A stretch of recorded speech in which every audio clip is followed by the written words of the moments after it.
alaihi wasallam sebagai penuntun dari kegelapan menuju cahaya, dari keburukan menjadi kebaikan, dan dari kesengsaraan menuju.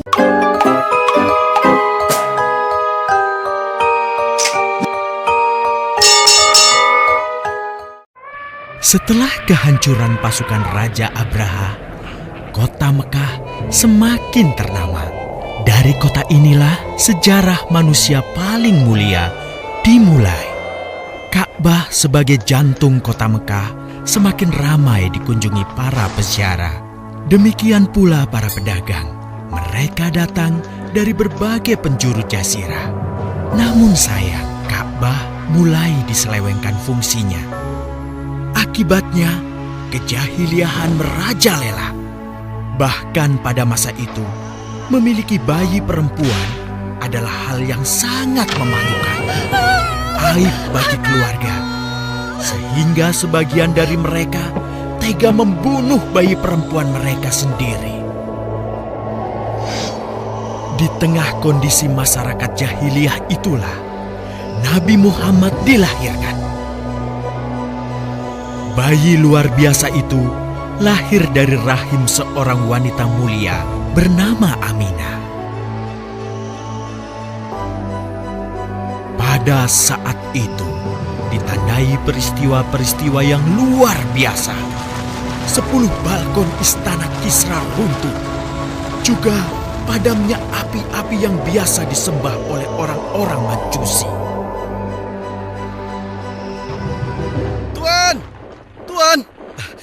Tuan Abdul Muthalib, ada kabar gembira. Kabar gembira? Kabar gembira? Kabar gembira apa? Tuan, cucu Anda telah lahir. Benarkah? Laki-laki atau perempuan? Laki-laki, Tuan. Subhanallah, Alhamdulillah, Allahu Akbar. Kalau begitu aku ingin segera melihatnya. Mari, Tuan. Setelah mendengar itu, Abdul Muthalib bergegas menuju ke rumah Aminah.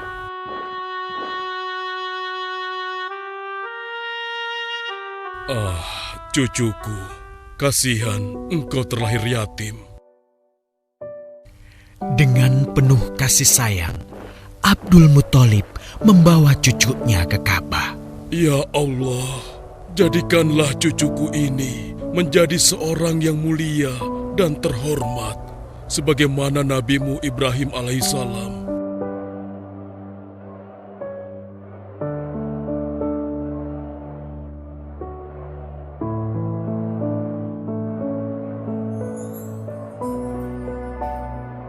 Siapa namanya, Ayah?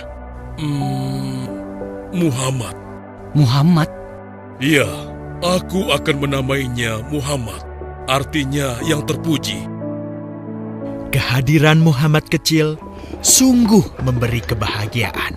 Tidak hanya bagi keluarga Bani Hashim, bahkan seluruh kabilah suku Quraisy menyambutnya dengan sukacita. Kemudian Abdul Muthalib mencarikan ibu susu bagi Muhammad kecil. Kita sudah berhari-hari mencari anak susuan, yang dari situ kita akan mendapatkan imbalan yang cukup. Namun hingga saat ini, belum juga kita dapatkan. Ya, istriku, aku mengerti. Apa kita terima saja bayi yatim itu? Muhammad maksudmu? Iya, cucu dari Abdul Muthalib. Kasihan dia. Hampir semua teman-teman dari rombongan kita tidak ada yang mau menyusuinya. Karena tidak ada harapan untuk mendapatkan imbalannya dari ayah bayi itu. Betul juga engkau, istriku. Kasihan anak itu.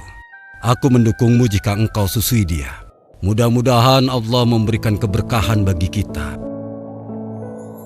Halimah segera mendatangi Abdul Muthalib. Dia bersedia untuk menjadi ibu susu dan pengasuh bagi Muhammad kecil. Betapa gembira Abdul Muthalib mendengarnya. Halimah dari Bani Sa'ad itu akhirnya dipercaya Abdul Muthalib untuk mengasuh cucunya 2 tahun lamanya. Ayo istriku, kita berangkat sekarang. Sebentar lagi suamiku. Insya Allah kita berangkat sampai anak ini kenyang. Kalau begitu, aku lanjutkan berkemas-kemas dahulu. Hah? Ada apa, suamiku? Lihat, unta dan keledai kita. Mereka demikian sehat, tidak seperti sebelumnya. Subhanallah. Betul, suamiku. Tidak seperti kemarin. Demi Allah, kau tidak salah memilih istriku. Kau telah mengambil anak yang dipenuhi dengan barokah. Allah melimpahkan keberkahan atas Halimah dan suaminya. Mereka pulang ke kampung Bani Sa'ad dengan penuh rasa syukur. 2 tahun berlalu sudah. Tugas Halimatus Sya'diyah sesungguhnya telah usai. Saatnya Muhammad kecil harus dikembalikan kepada ibunya. Terima kasih Halimah. Engkau telah merawat anakku dengan baik selama 2 tahun. Tidak ada yang bisa kuberikan, kecuali aku berdoa. Semoga Allah memberkahi engkau dan keluargamu.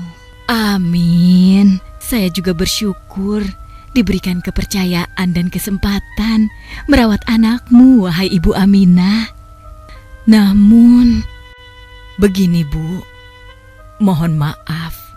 Kalau boleh, izinkan aku merawat Muhammad lebih lama lagi.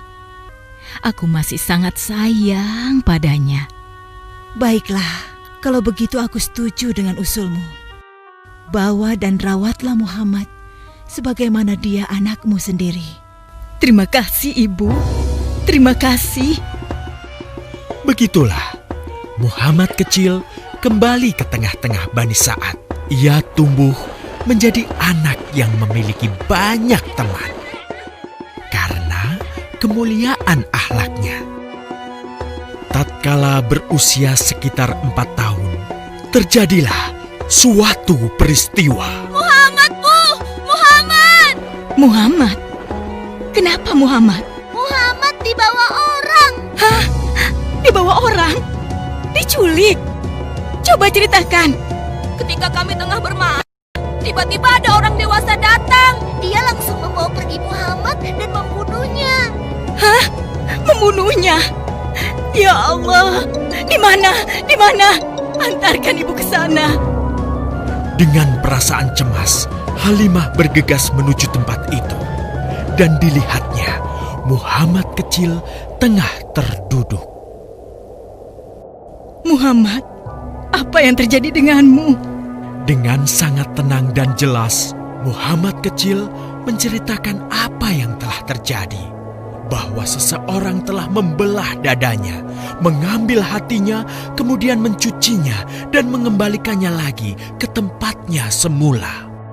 Maka sesungguhnya yang datang itu adalah malaikat Jibril. Dia ditugaskan Allah untuk mencuci hati Rasulullah sehingga bersih dari segala kecenderungan setan. Subhanallah, sungguh anak ini bukanlah anak sembarangan. Sebaiknya aku kembalikan saja kepada ibunya. Peristiwa itu membuat Halimah sangat khawatir. Maka bergegaslah Halimah mengembalikan Muhammad kecil kepada ibunya. Menginjak usia yang ke-6 tahun, Muhammad kecil diajak ibunya untuk berziarah ke makam ayahnya, Abdullah di Yastrib. Dalam perjalanan pulang kembali ke kota Mekah, Aminah pun jatuh sakit. Dari hari ke hari, tubuhnya semakin melemah. Hingga di sebuah kota bernama Abwa, letaknya antara Mekah dan Yastrib, Aminah meninggal di sana. Dan Muhammad kecil pun menjadi seorang anak yatim piatu. Sejak itulah Muhammad kecil dirawat dengan penuh cinta dan kasih sayang oleh kakeknya, Abdul Muthalib. Muhammad, sudah berhentilah memerah susunya. Insya Allah, sudah cukup untuk persediaan kita hari ini. Beristirahatlah sejenak. Makanlah agar kau tetap sehat.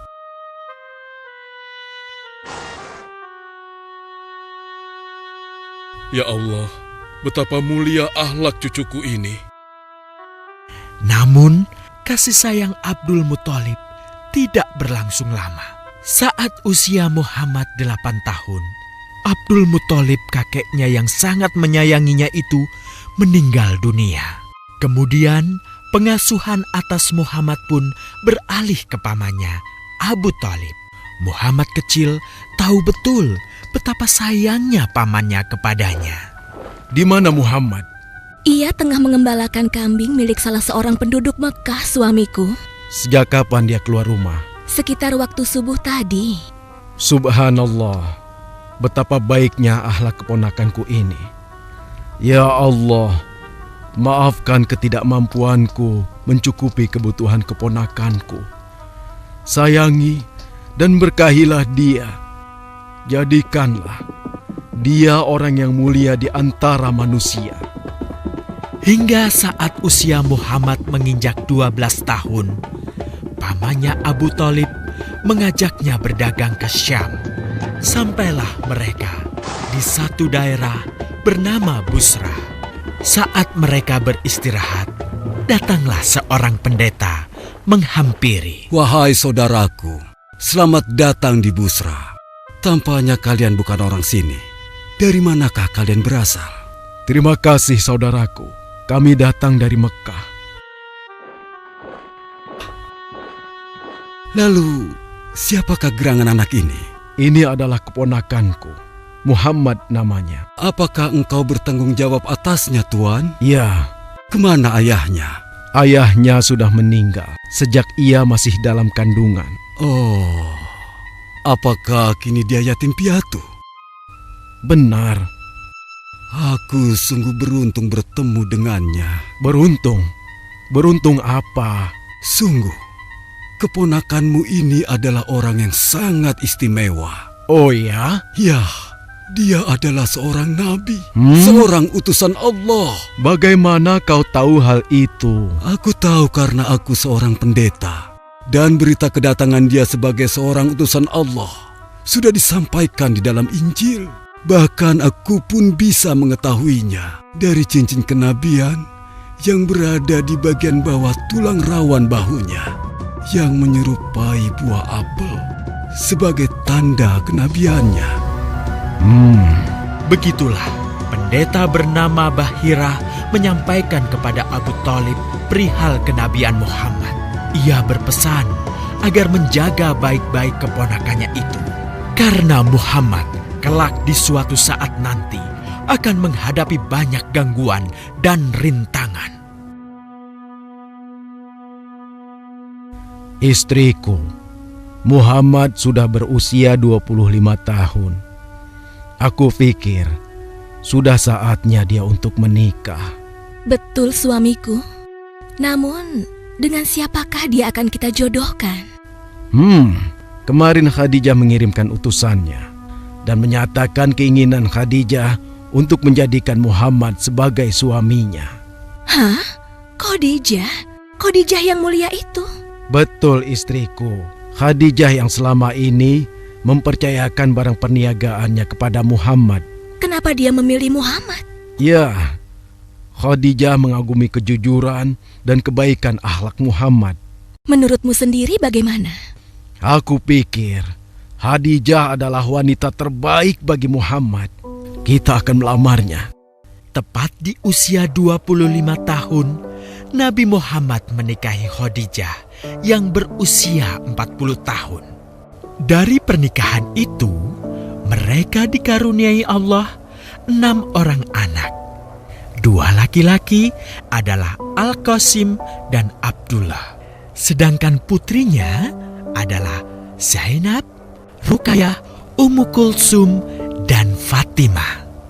Namun, kedua putranya itu telah meninggal semenjak mereka kecil. Suatu ketika, terjadilah banjir besar di kota Mekah. Kabilah-kabilah di kota Mekah pun bergotong royong membangun kembali Ka'bah.